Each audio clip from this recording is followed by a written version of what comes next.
क्या details? Honourable commission ने 16 तारीख को तकरीबन एक हफ्ता पहले शेड्यूल अनाउंस किया है Jammu and Kashmir as well as Haryana legislative assembly के इलेक्शंस का।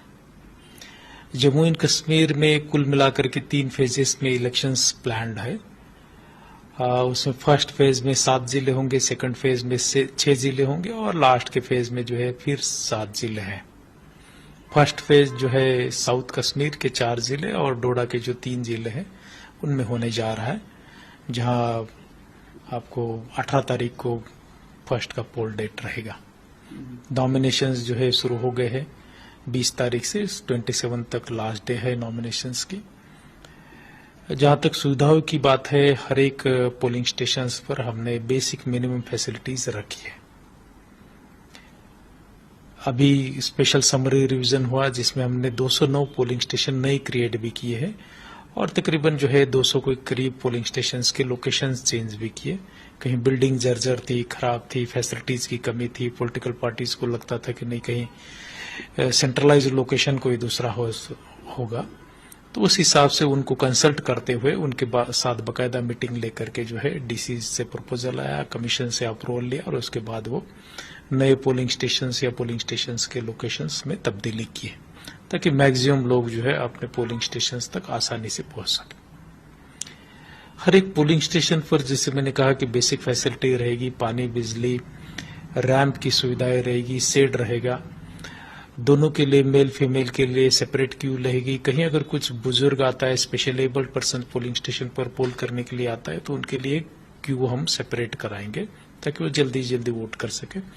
दोनों के लिए male as well as female के लिए वॉलंटियर्स रहेंगे। नॉर्मली उसी गांव की जो आंगनवाड़ी वर्कर है, आशा वर्कर है, वो वहां वुमेन्स के लिए वॉलंटियर के तौर पर काम करेगी और मेल के लिए जो है उसी गांव का जो स्कूल में कोई क्लास 4 एम्प्लॉई है या हमारा VLW है, MTS है या मान लीजिए चौकीदार है, उनको हम एज हेल्पर के तौर पर काम पर लगाएंगे। हर एक पोलिंग स्टेशंस पर 100% पोलिंग स्टेशंस पर ऑनरेबल चीफ इलेक्शन कमिश्नर साहब ने जैसे हिदायतें दी है 100% पोलिंग स्टेशन पर वेबकास्टिंग होगी। तो अंदर जो भी चीजें चल रही है without compromising the secrecy of the vote जो है हमें जिले लेवल पर और सेंट्रल यूनियन टेरिटरी लेवल पर पता चलेगी डिजिटली। इवन कहीं अगर उसमें कुछ करेक्शंस की जरूरत है, कुछ डायरेक्शंस पास ऑन करने हैं तो जो है उसी मीडियम के जरिए से हम कंट्रोल रूम से उनको पहुंचा सकेंगे ताकि जो इलेक्शंस पोलिंग स्टेशंस पर जो फैसिलिटीज है और पोलिंग होती है वो बहुत बेहतरीन तरीके से हो, किसी भी किस्म की किसी को भी गुंजाइश ना रहे कि फ्री एंड फेयर होने में कोई डिफिकल्टी रही। लोकसभा इलेक्शंस पर जिस तरीके से हर एक पॉलिटिकल पार्टी कैंडिडेट मुत्तफिक था कि बहुत ही बेहतरीन अच्छे प्रकार से free fair transparent as well as peaceful environment में इलेक्शंस हुए, उसी तरीके से जो है लोक विधानसभा के इलेक्शंस भी हम करने का प्लान कर रहे हैं। सर कितने टोटल मतदाता है, क्योंकि अभी जो है नई लिस्ट बनी है और एक्यूरेसी के लिए क्या काम किया गया, मतलब कईयों का नाम नहीं आता है तो उसके लिए किस तरह से किया गया? स्पेशल समरी रिवीजन का पर्पज वही रहता है जिसमें कि हम पुरानी वोटर लिस्ट को ड्राफ्ट मानते हैं और पब्लिश करते हैं कि पहले हमारे पास ये वोटर्स के नाम है। तो अभी जो है इसमें कोई अगर तब्दीली की जरूरत लगता है, किसी को लगता है कि उनका नाम वोटर लिस्ट में नहीं है या कहीं वोटर लिस्ट में नाम तो है लेकिन नाम में करेक्शन है, जैसे गर्ल्स का नाम जो है पेरेंट के यहाँ डिफरेंट रहता है, जब हस्बैंड के यहाँ रहेंगे तो डिफरेंट नाम लग जाता है, तो नेम करेक्शंस की जो रिक्वायरमेंट रहती है वो सब चीजें हम स्पेशल समरी रिवीजन में लेते हैं। उसका मेन पर्पज यही रहता है कि वोटर लिस्ट जो है वो अपडेट करे, उसमें कहीं कोई गुंजाइश ना रखे कि किसी को कहने के लिए कि उसका नाम नहीं आया या उसके नाम में कुछ गलती रखी हुई है।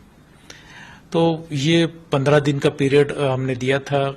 किसी को कोई अगर उस पर एतराजात है, उस अपना क्लेम्स दायर करने हैं तो उसके फॉर्म नंबर 678 में है वो भरते हैं और उस पर फिर जो है इलेक्शन रिटर्निंग ऑफिसर जो है इलेक्टोरल रिटर्निंग ऑफिसर उस पर फैसला सुनाते हैं और फैसले के बाद जो है हम फाइनल वोटर लिस्ट पब्लिश करते हैं जो 20 तारीख को हो गई है। तकरीबन जो है 88 लाख के करीब कुल मिलाकर के वोटर्स है, उसमें 44.89 लाख जो है मेल है और 43.13 लाख जो है फीमेल वोटर्स है।